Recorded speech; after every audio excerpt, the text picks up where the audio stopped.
Hello Hello， 胖妮儿来喽！继续跟胖妮聊剧看人生，订阅胖妮，更新不迷路。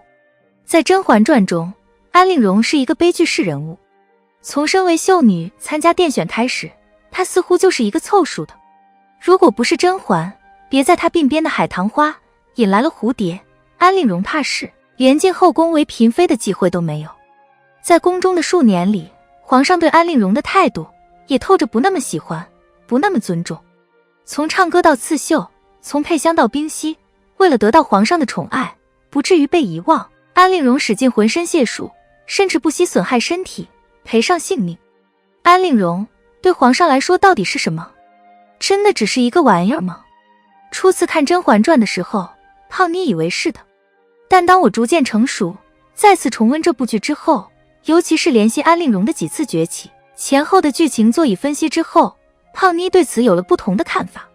安陵容第一次承宠，源于甄嬛的举荐。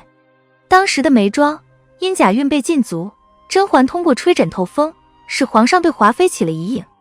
不久之后，华妃再度作妖，不惜伤害温宜来陷害甄嬛，皇上对此十分气愤。即便如此，因为要顾及年羹尧的势力，皇上不敢在华妃面前发作，还要顺着她说好话。安陵容在园子里唱歌，华妃评价其为靡靡之音，皇上则反其道而行之，对她的歌声大加赞赏，并于当日宠幸了安陵容。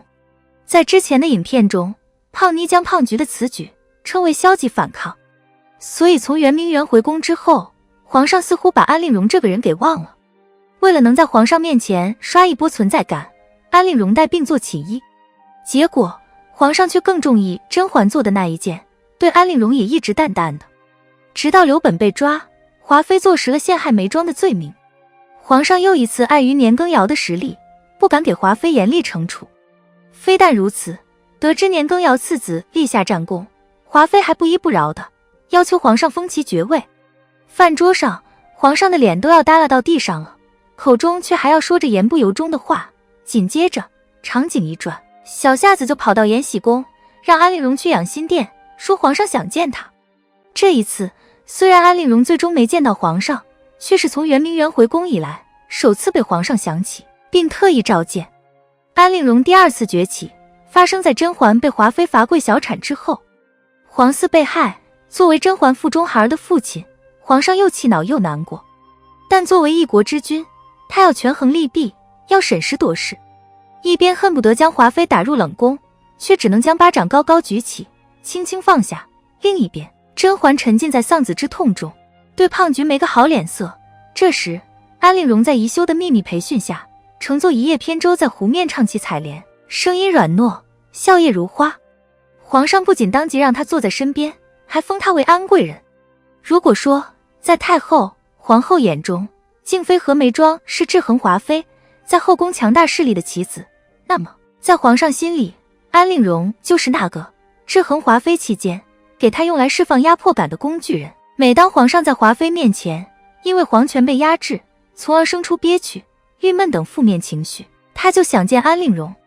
安陵容的乖顺使皇上的优越感爆棚，安陵容费尽心思拼了命要讨人欢心的努力的样子，使皇上的虚荣心得到满足。看到这里，可能有的小主会问，安陵容第三次靠冰溪复宠是在华妃去世之后啊，如果在皇上心中安陵容的存在是为了释放情绪的，那么华妃不在了，安陵容是不是就失去价值了？想要回答这个问题，咱们要从熹妃回宫说起。甄嬛去甘露寺的那段时间，皇上明白了一个真相，他早就爱上了甄嬛，只是自己不曾觉得而已。甄嬛回宫之后，皇上对她比之前更珍惜。而甄嬛呢，早在流珠惨死，家人被流放宁古塔，自己在养心殿，看到婉婉泪倾4个字的时候，已经对皇上由爱转恨了。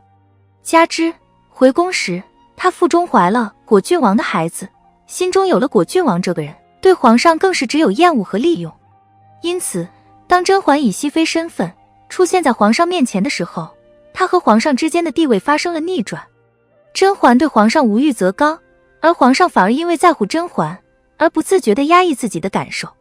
比如剧中给双生子中的公主取名的这个场景，皇上先问甄嬛喜欢礼部你的3个封号中的哪一个？甄嬛说，礼部只管用好的字眼来凑，都是一样的。之后，甄嬛说公主性子沉静，小皇子顽皮。皇上赶紧说，皇子活泼些好。之后，不惜拉踩3皇子，说3皇子老气横秋。甄嬛埋怨皇上自己要做严父，还怪孩子害怕。皇上立即承诺，在双生子面前只做慈父。紧接着，更是对甄嬛给公主取的名字赞不绝口。如果说皇上当初在华妃面前压抑自己是因为忌惮年家势力，如今在熹妃面前这讨好的姿态是实打实因为有爱。爱能让人变得卑微，但皇上毕竟是皇上，他不甘心一直卑微，就需要在其他妃嫔处找优越感。安陵容嗓子坏了，转而学习冰溪，讨好皇上。侍寝的时候，为了让皇上高兴，安陵容更是在灯光下翩翩起舞，满脸堆笑。在安陵容面前，皇上享受着上帝般的待遇，感觉到被仰视，被膜拜。其实，《甄嬛传》中的安陵容和《如懿传》中的魏嬿婉类似，虽然她们读书不多，家世也不好，甚至陪聊的时候缺少甄嬛和如懿能给皇上带来的灵魂共振，但相比于骄傲的世家女，她们能给皇上一种高高在上的满足感。可是，一个人到底不是一个玩意儿。无论是安陵容还是魏嬿婉，她们也有自己的喜怒哀乐，也有自己的屈辱与不甘。以安陵容为例，当她唱着曲儿，皇上像投喂动物一样扔给她一个苹果；当皇上把她叫到养心殿，又只顾着和甄嬛说话，让她带病等在风口里；当她为正在看书的皇上捶着腿端着茶，皇上却说要是婉嫔在，倒是能和朕说上几句。安陵容虽然表面上不动声色，怨与恨却早在心中蔓延成海。既然皇上想要的是捧，那就毫无底线的捧好了，只不过这捧的后面是杀心。既然皇上想看笑脸，想要顺从，那就用一味顺从换恩宠。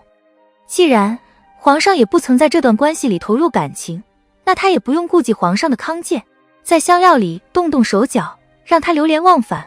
而对于皇上来说，虽然他从未尊重过安陵容，但却也很需要安陵容来体现皇权的无所不能。甄嬛离宫的几年，皇上只觉得身边没有个知心人，深感寂寞。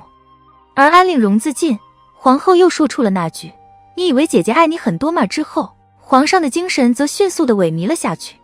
他不是没想过再去找一个对自己百依百顺的妃嫔来代替安陵容，但貌美温柔的英贵人被3皇子牵连，被他赐死，年轻娇羞的孙答应则趁他病重之际与侍卫私通，被抓现行。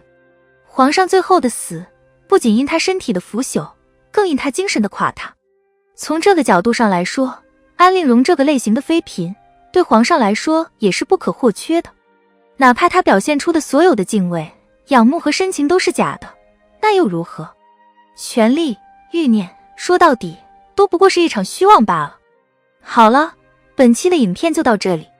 喜欢胖妮，辛苦给影片点赞，订阅胖妮，下期更精彩。